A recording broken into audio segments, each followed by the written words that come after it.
Covid के समय जब कोविड आया था उस समय हमने देखा कि पेशेंट्स में काफ़ी मात्रा में स्टेरॉइड का यूज़ हुआ है। काफ़ी मात्रा में हायर एंटीबायोटिक्स यूज़ की गई है। काफ़ी इंजेक्शंस यूज़ हुए हैं। तो ये स्टेरॉइड के जो भी पेशेंट को स्टेरॉइड यूज़ किया है उन पेशेंट में शुगर का मात्रा बढ़ा हुआ है। तो कोविड के जो समय था उस वक्त उस शुगर को कंट्रोल करने के लिए हम इंसुलिन यूज कर रहे थे जब पेशेंट हॉस्पिटलाइज थे। बाद में जैसे जैसे पेशेंट घर पे छुट्टी होके डिस्चार्ज गए तो बाद में काफी पेशेंट में ये पाया गया है कि उनका शुगर का लेवल बढ़ा हुआ है।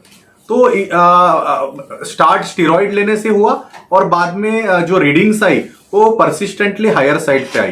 तो ये एक साइड इफेक्ट हुआ कोविड के कारण जो हमने एक्सेसिव स्टेरॉइड यूज किया है।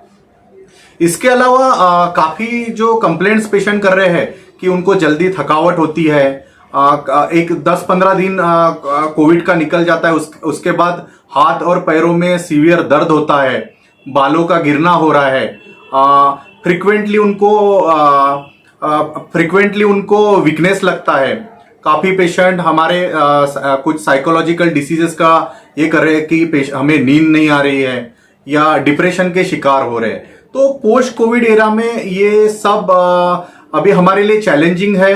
पेशेंट का काउंसलिंग करना है, साथ में जो भी ट्रीटमेंट दी है और उसके अभी जो भी साइड इफेक्ट्स हुए हैं या उस समय पेशेंट के माइंड पे जो भी साइकोलॉजिकल बर्डन हुआ है, आइदर वो बोलो कि एक ही फैमिली में किसी का डेथ हुआ है या फैमिली में कोविड का जो खर्चा था वो भी काफी था, तो फाइनेंशियल जो बर्डन हुआ है, तो इन सब के कारण पेशेंट का जो स्ट्रेस फैक्टर डिप्रेशन है, तो ये इसका ट्रीटमेंट करना अभी हम फिजिशियंस के लिए और as a diabetologist it is challenging for अस।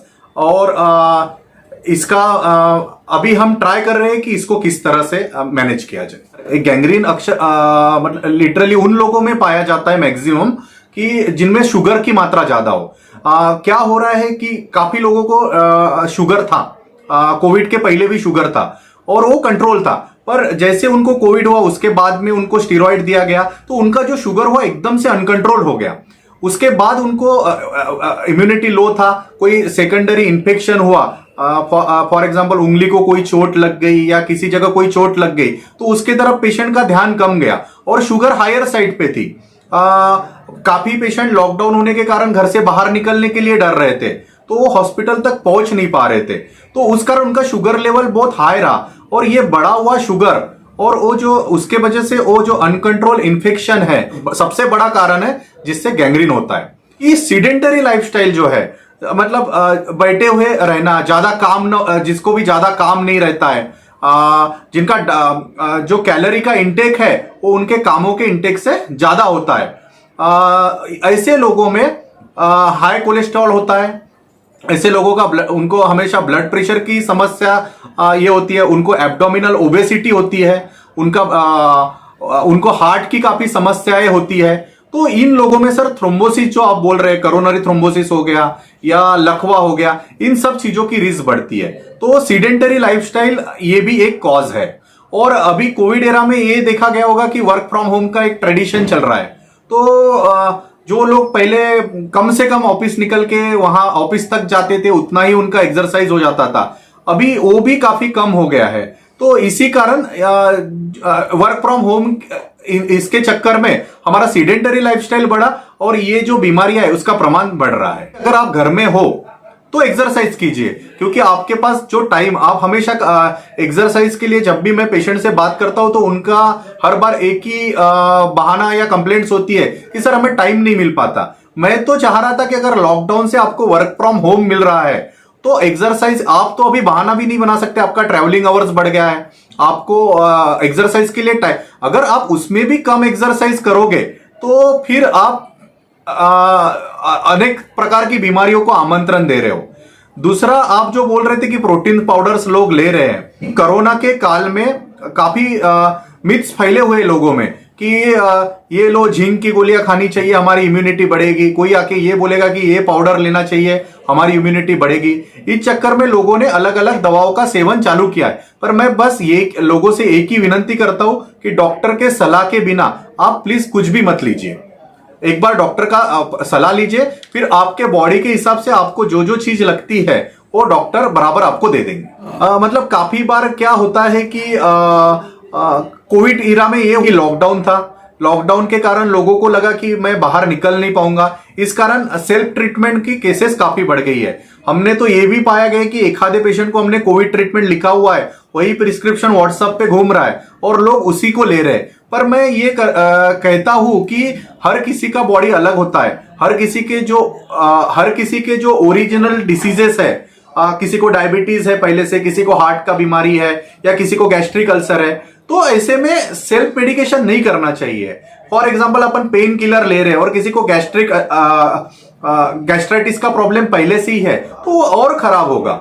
इसीलिए ये जो सेल्फ मेडिकेशंस है ये थोड़ा मतलब अवॉइड करना चाहिए। मतलब जो नया जो ये आ रहा है ट्रेंड, उसमें जैसे पहले जो हमारा था कि टाइप 2 डायबिटीज जो था वो 4th डिकेड में होता था, पर अभी जैसे जैसे हमारा सीडेंटरी लाइफस्टाइल बढ़ रहा है, लाइफ का में स्ट्रेस फैक्टर काफी बढ़ गया है, डिप्रेशन के ये हो रहे हैं, जो आउटडोर गेम्स है वो बच्चों ने खेलना बंद कर दिया है, तो हम ऐसा बोल रहे हैं कि इंडिया 1 डिकेड अभी पहले से ही डायबिटीज डिटेक्ट होना स्टार्ट कर दिया है। और ये बहुत ही चिंताजनक विषय है, क्योंकि डायबिटीज ये मुझे लगता है कि चीन के बाद सबसे ज्यादा इंडिया में पाया जाता है। और इसका जो फाइनेंशियल बर्डन है इस बीमारी से लड़ने के लिए, जो गवर्नमेंट पे जो फाइनेंशियल बर्डन है वो काफी है। और हमारे जैसे विकसनशील देश में हमें इसको बढ़ने नहीं देना चाहिए। इसके लिए गवर्नमेंट्स ने भी काफी प्रोग्राम चालू किए हैं और मुझे लगता है कि लोगों ने भी इसका ख्याल रखना चाहिए और हमें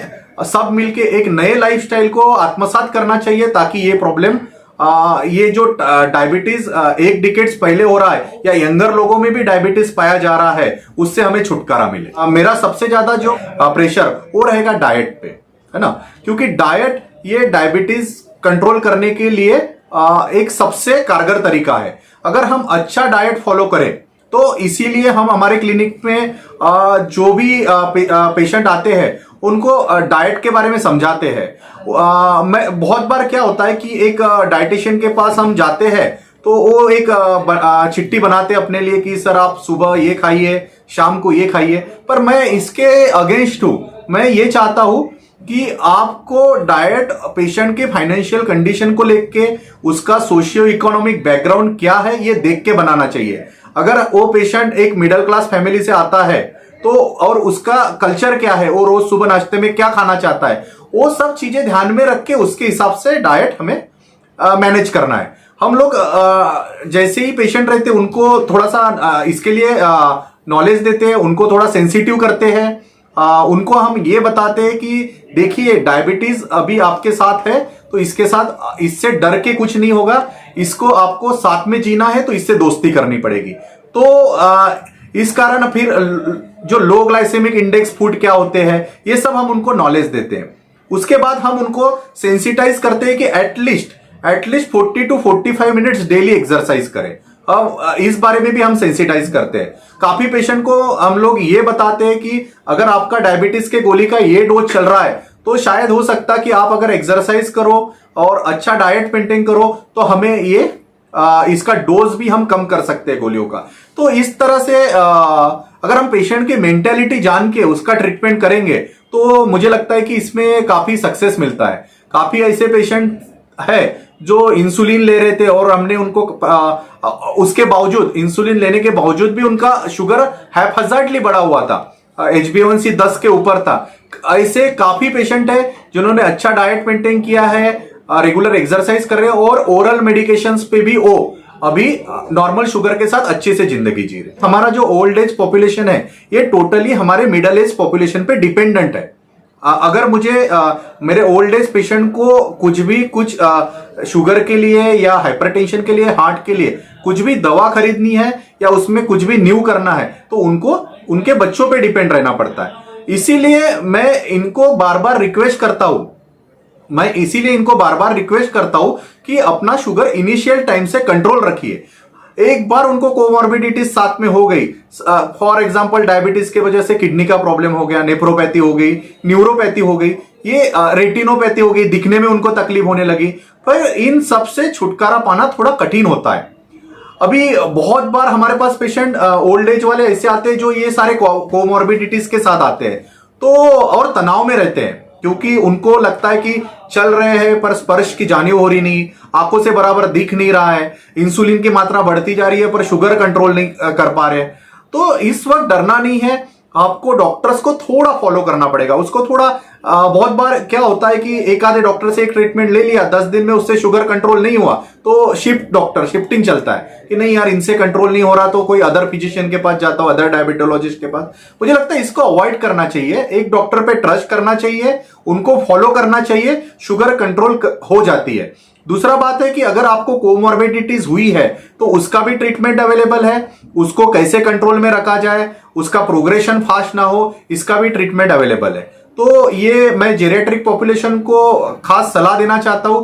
हमारे यहाँ 3 से 4 के बीच में हम जेरियाट्रिक पॉपुलेशन को देखते हैं और वो फ्री ऑफ कॉस्ट रहता है, उसमें कोई ओपीडी फीस नहीं लगती है। निर्मल प्लस मल्टी स्पेशलिटी क्लिनिक हमारा बनाने के पीछे का उद्देश्य ये था कि एक स्वस्थ दर में सभी के पास एक ट्रीटमेंट प्रोवाइड किया जाए। हमारे पास यहाँ पे एक ही रूप के अंदर हमने हर ट्रीटमेंट अवेलेबल कराने का लोगों को प्रयास किया है। काफी जो गरीब लोग हैं जो ट्रीटमेंट अफोर्ड नहीं कर पाते, और काफी जेरियाट्रिक पॉपुलेशन है कि पैसा नहीं है या बेटे ने पैसा नहीं दिया इसलिए ओपीडी में नहीं आ सकते, इसलिए डेली 3 से 4 के बीच में हमने उनके लिए ओपीडी फ्री की हुई है। इसके अलावा हमारे यहाँ 1 रूप के अंदर गायनेकोलॉजिस्ट एंड ऑब्स्ट्रेशियन है, फिजियोथेरेपी यूनिट है, ऑर्थोपेडिशियंस है, डेंटल यूनिट्स है, कॉस्मेटोलॉजिस्ट और हेयर ट्रांसप्लांट सर्जन्स है, एक्सरे, ईसीजी, ये सारी सुविधाएं हैं। और भविष्य में बहुत ही जल्द हम यहाँ पे 2D इको और TMT की सुविधा चालू कर रहे हैं।